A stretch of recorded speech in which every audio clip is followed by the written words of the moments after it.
New in Revit 2021.1 is view switching improvements. While working with Revit, users often need to switch between working views or refer to different views to complete a task. Now there are two ways to quickly switch views in Revit.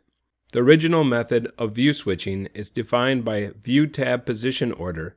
The new method of view switching is defined by View History Order. Users can choose which method to use to switch views by specifying the view switching setting in Revit Options User Interface.